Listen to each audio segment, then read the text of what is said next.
Hello and welcome to this tutorial to show you how to use live effects on your microphone recordings for your streams or your broadcasts or anything like that.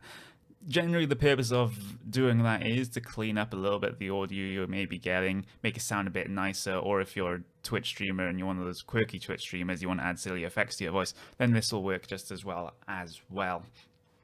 You'll need a couple of bits of software for this. It's not going to be done all through one bit of software since it is kind of convoluted. First, you'll need virtual audio cable, and the trial version for this won't do because it has this annoying loop that plays through the virtual cables because it's a trial version. So you either have to pay for it or do some creative Googling. I'll leave that one up to you. And you also need software called VST Host, which is completely free of charge. And you also need the replugs from Reaper, and those are also completely 100% free as well. Once you get all the software installed, you'll want to first run Virtual Audio Cable as administrator. Now, if you don't see, it should set up a cable for you automatically, but if you don't see that, you should go here, set that to 1, press set, and it should load the cable for you. These settings here are just recommendations to Windows to what to put in the control panel for whatever settings you want to put. So, for example, this is just 22. This is the sample rate, so this is 22,000 to 48,000. Again, 8 to 16 bits, etc., etc. So make sure all of that is relatively similar to mine. I wonder, yeah, you can't expand it. So just put this video on 1080p and then put it into full screen to make sure all of your settings are what they are there.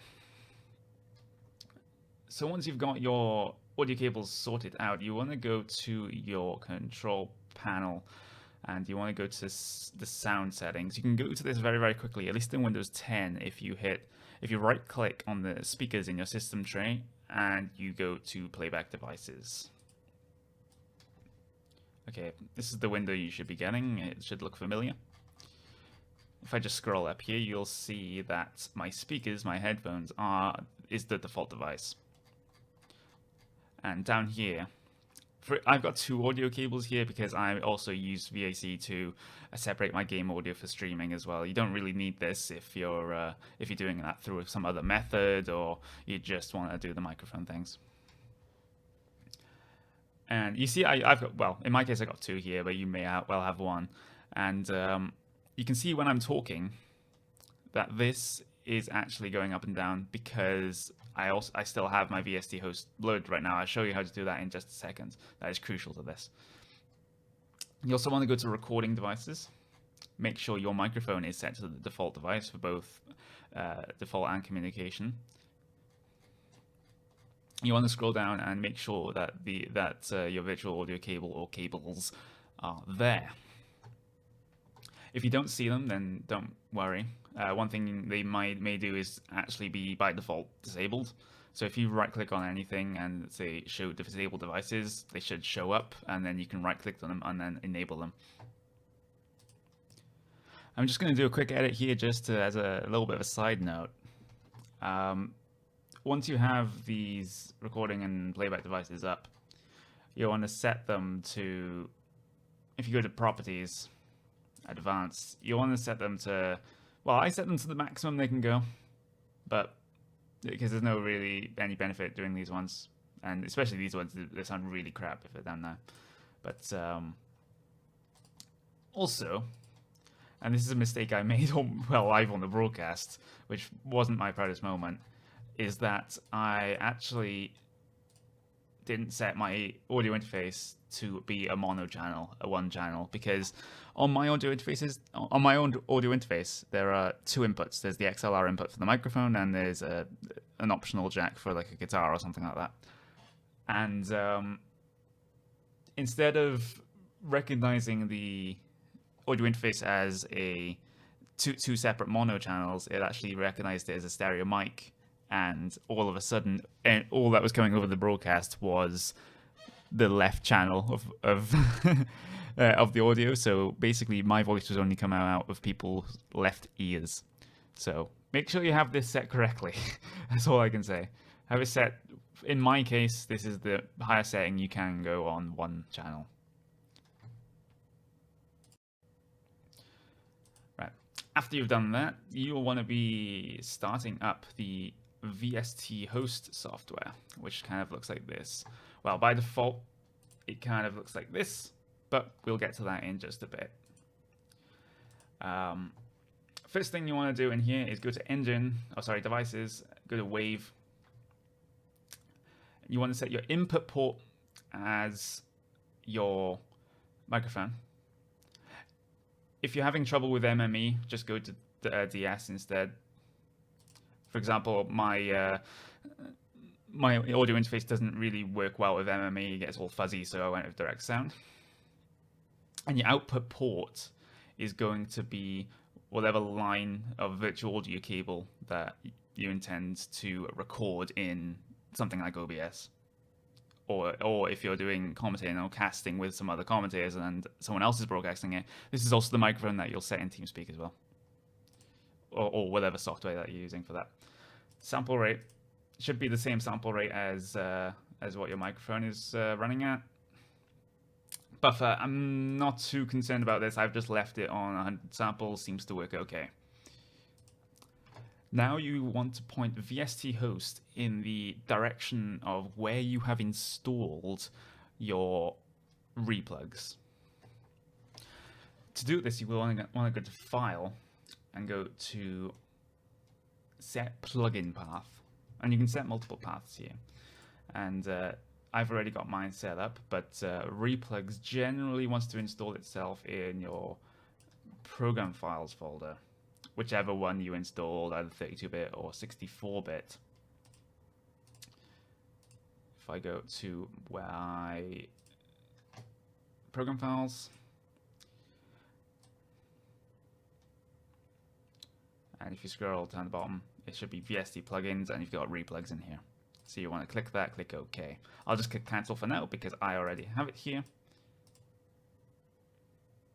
And then you press OK. So that should allow you to then add it as a plugin. If you go File, Plugins, and you'll see replugs there and all of your plugins. If you're using a different plugin to replugs, then this process should be very, very similar to whatever plugin that you have installed. Make sure it's standalone though, because if you're trying to use a VST plugin that was included in some music software, that doesn't tend to work, so you kind of have to be careful. Right, once you've done that, then it's time to start setting up the plugins themselves. So you want to go to File, Plugins, Replugs. Then first thing that I do for my commentary work on RaceBot TV and iRacing is that I go with an EQ first, and you can see it helpfully links all of the things together here. And then afterwards, I will also add a compressor, which will be, okay, the EQ is re-EQ, which is the first one, and your second one will be the re-comp, which is the top one here. You can see that VST plugins actually kind of almost sidechain these. You don't want to be doing that. We'll solve that now. You want to click the top left icon of this. You want to untick that and then tick re-EQ. So you'll accept input from re-EQ. On your output, you want to click that same button. You want to deselect re-EQ, just leave re-comp right there. There we go. So now you have an effects chain basically, and now if you've set it up correctly, you should be able to go back to your sound settings and have a look and see when you're talking, line 2 or whatever line you've pointed it towards is now going up when you talk. That's how you know you set it up correctly. Now, individual settings for these plugins will vary wildly depending on what type of microphone you have, what type of voice you have, what type of room you're in. So don't take these as gospel. I'm not an expert in sort of audio engineering or anything like that. This is from a couple of hours of research. This is also from talking to a couple of friends I have that are studying music production in university. So I'm in no way an expert. This is just what I've heard, what I've learned. So your mileage may vary. To pull up the settings for the plugins, you'll want to hit the second icon on this top row here on each one. Is plugin edit. Now this will bring up the EQ menu. Generally what I do, I'll just take you through my settings right now, but again, feel free to play around with this. There's no harm in just fiddling around with it, see what works best for what you have. For this first node, you click on this first node and you go on to high pass. This will just take out some of the lower frequencies that come across the mic, especially if you have a dynamic microphone like I do. Sometimes the low frequencies can get a bit overbearing, so it just cuts out some of those. Again, you want to slide this around this area to try and find which setting would be best for you. I usually have it kind of around there, just cutting off at just 50, just to take off some of these tail end frequencies. But again, you may have it here, you may have it there, which I very rarely would use, but you may have it there, or you may have it here. So just play around with it. And the second thing I do, because of the type of microphone that I have, because it's a dynamic microphone, it's a Rode Procaster in fact, it doesn't really tend to pick up the high frequencies very well like a condenser microphone. So what I do is I bring this number 4 node, I click it and drag it upwards a bit just to bring up the high frequencies a little bit. Just around about there. Again, your use case may vary. You may not have to do this, especially if you have a condenser microphone, because those tend to pick up the high frequencies just fine anyway. So that is kind of the shape that I go for with my EQ. Again, feel free to play around with these gain settings and bandwidths and etc, and the other nodes, just to make sure, just to get it where you feel it's sounding awesome. Next thing you want to do is go onto and press the same button on your compressor, plugin edit. Now this is very, very important, especially for commentary, especially, well, I'd say for streaming as well, because you don't want your microphone to completely blow everyone's ears out when you are getting excited. For example, if I'm commentating on something and I get really, really excited, I get very, very loud, the microphone will just clip. The director will have to quickly try and turn down the faders on my on my sound to make sure no one's ears on the broadcast gets blown out. This kind of just, what this dynamic range compressor does is it narrows the dynamic range of your voice. So the loud noises will sound quieter, and the quiet noises will sound a bit louder. That's a very, very basic explanation. There's much more to it, but I'll just leave it there because this is going to be just a simple tutorial. Plus, I'm not an expert, as I just said. My settings for this is generally, you want to bring this threshold down to around about between 20 and 25. I tend to find is okay. Again, you'll have to play around with this. So I've got on negative 23.4 here, for example. I want to bring this ratio up to around about 8. 8 to 9 sounds like a good bet from what I've tested. So I've got an 8.4 here. And now, as you can see here, when I'm talking normally, it doesn't activate that much. You can see this red thing coming down a little bit, just compressing those high volumes in my voice, like the plosives, like the put and the tut, and it comes down then. But all of a sudden, when I get really loud, it actually brings down the volume. You wouldn't be able to hear that on this recording because I have OBS recording my microphone by default. It's not recording from this compressed line, so you won't be able to hear that on the recording. But on the broadcast and any recordings you do from that line, this effect will take place. And again, you kind of want to just play around with these things a little bit. You want to play around with the gain here because, again, because you don't have as much peaking now, you can actually safely bring the gain up a little bit just to get a little bit more volume. And again, these settings, I wouldn't really recommend messing around with these, but if you know what you're doing and you remember what you had them as default, then feel free. Another thing you also want to make sure you do in VST Host is to make sure that your plugin settings will be saved.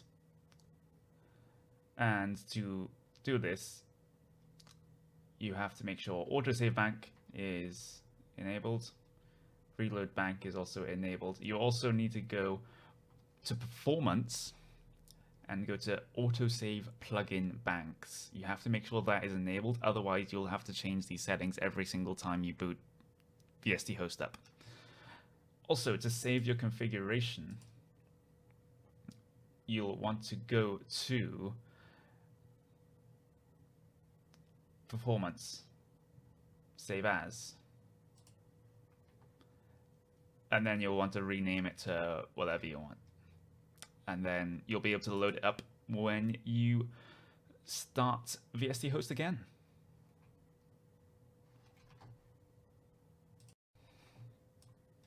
Well, that's just about it for VST Host. I'll just show you a quick example if this works. It may not.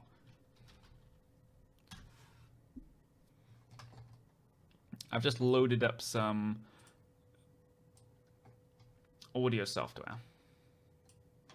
This is Reaper that I use for music production stuff that I used to do. I'm just going to insert a new track here, call it test 1.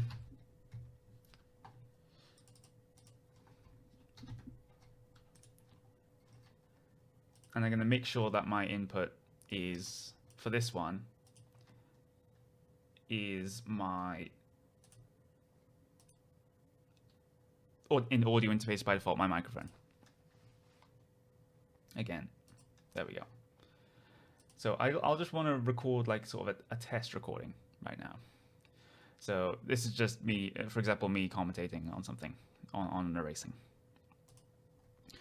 All right, they're going to head their way down into turn 2, and oh, there's been a massive crash coming down into that particular turn. There's an absolute mess all over the racetrack. There's just an example, however cringy it may be. But if I listen to this back...